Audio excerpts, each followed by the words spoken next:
Remember the movie Swades, where a NASA scientist returns to teach kids from his native place?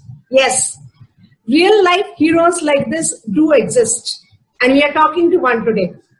Dr. Ravindra Guruvanawar, a data research scientist from IIT Bombay, who has been a faculty at IIT Hyderabad and currently busy with a very important project. No, not a corporate one, but something much more important than that.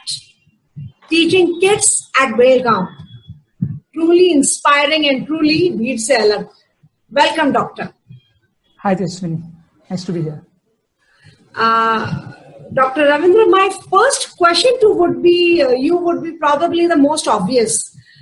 What inspired you to delve into the cause of teaching these children from challenging economic background, leaving behind a very comfortable and cushy career and job? I think I always had this desire in me to do something for these underprivileged children. I think it's part of the quest we all share to find meaning to our lives and to feel relevant. So way back, even when I was in the software industry, I did something, but that was mainly financial. But now I wanted to give more of my time, which is more precious for me. So after returning to my hometown, Belagavi, I had some rough plans, but nothing was concrete then. And I started visiting various government schools here, and then started trying to make mathematics and science more interesting for them, because I think there is a lot of untapped potential out there. And basically, I like to make them fall in love with maths and take that up in future as well. So that's how it all started, and it's very fulfilling experience so far. I think you're doing a great service, as you said, by tapping into their potential. So is there a chance maybe that, that potential can either go waste or I don't know what happens with these? Yes. Yeah. Many of the school children I have seen, unless we mentor them, they drop out of the schools. So obviously, it goes really unutilized. That's one thing. And the other thing is they could also get misled, and that very intelligence or whatever brain that they have could be used in other directions. So that is another thing that there is danger to the society. So we definitely have to do something what is there in our hands to channelize that in the right direction. That's what I feel. So therefore it is important that you work at a very grassroots level. Start from because they are the ones who are ignored. They are completely left out. Ravindra, you have been with them for a long time now, pretty long time. What do you think their strengths are?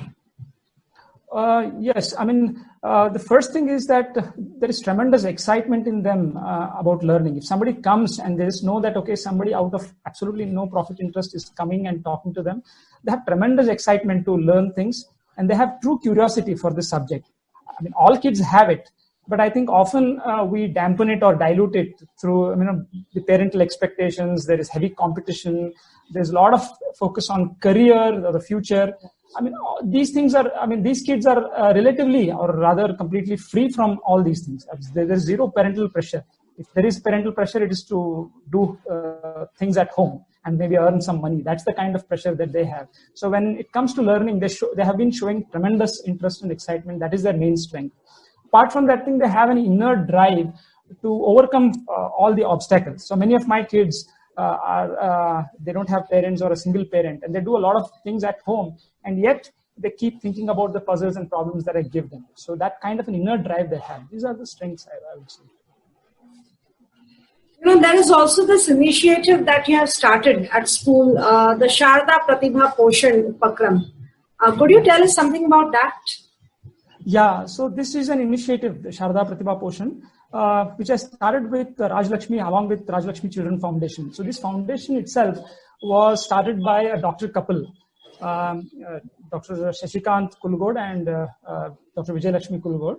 So they were working with government schools for infrastructure related projects. They were trying to improve the infrastructure in these government schools. And then I joined them, and then we started this initiative. So there are many activities under this Sharda Pratibha Poshan Upakram.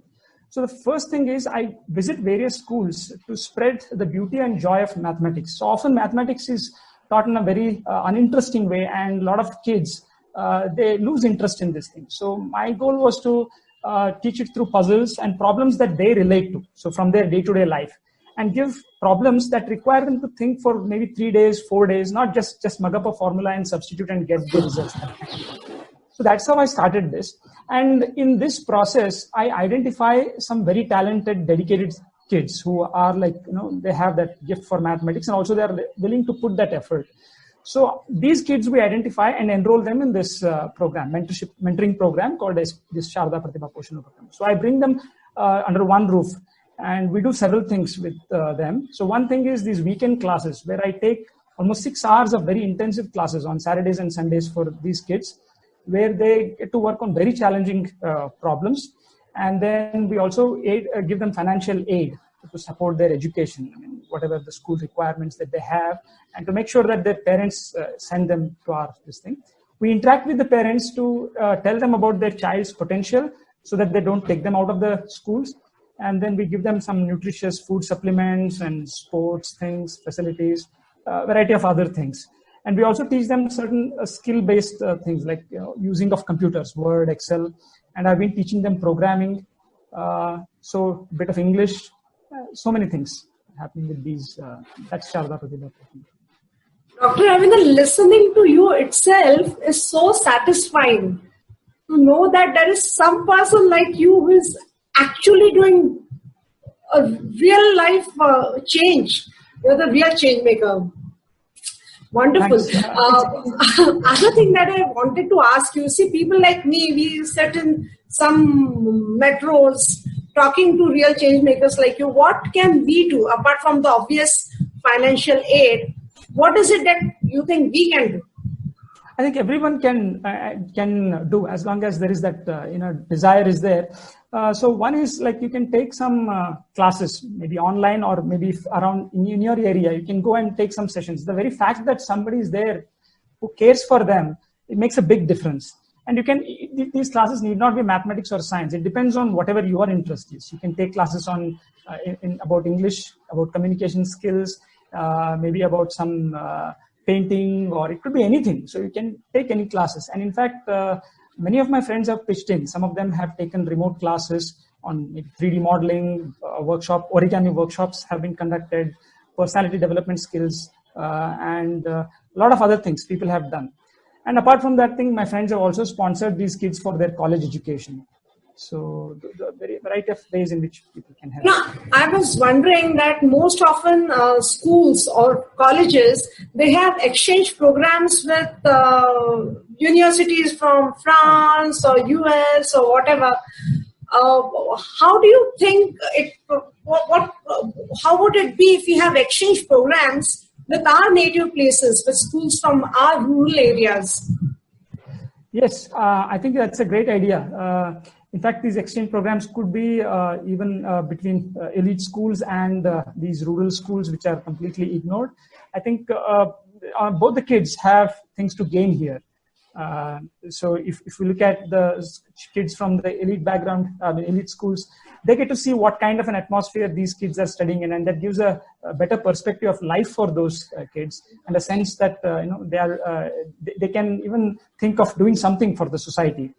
And the other kids from villages, they get it's a confidence booster for them when they interact with such kids. I think it's a fantastic idea. This can be tried out. So I think students from rural areas, they will have real life experience to share. Yes. Which kids in urban cities, I don't know how much of that they have. Yes. Doctor, what are your future plans for next 2 years, next 5 years, short-term and long-term plans? Yeah, I'd like to definitely reach out to more children and possibly slightly larger geography. And then we're also doing some bit of teacher training programs to make sure that the quality of education in these schools improves. We've been sponsoring them for different workshops. I myself have been personally conducting certain workshops for them. And we have also been working at the infrastructure level in government schools. A lot of government schools, the infrastructure is literally it's crumbling. So we have been doing things there. We have been setting up computer labs there. So extending these things to more and more schools in the coming years is what my plan is. I think it is because of change makers like you, people like you, that we can at least hope for a better tomorrow for all of us. There are many.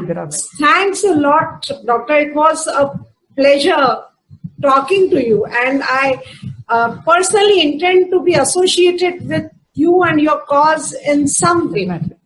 Definitely, it's been a pleasure talking to you and sharing my views and experiences. If people do want to reach out to you, could you let them know a mail ID or your website where they can get in touch? Yes, our website is rajlakshmifoundation.in, RAJALAKSHMI. In fact, this website has been developed with the help of these kids whom I'm mentoring. And my mail ID is also there, ravindraj@gmail.com. I'll be happy to hear from you. Thank you, Doctor. Thanks a lot. Thanks. Thank you.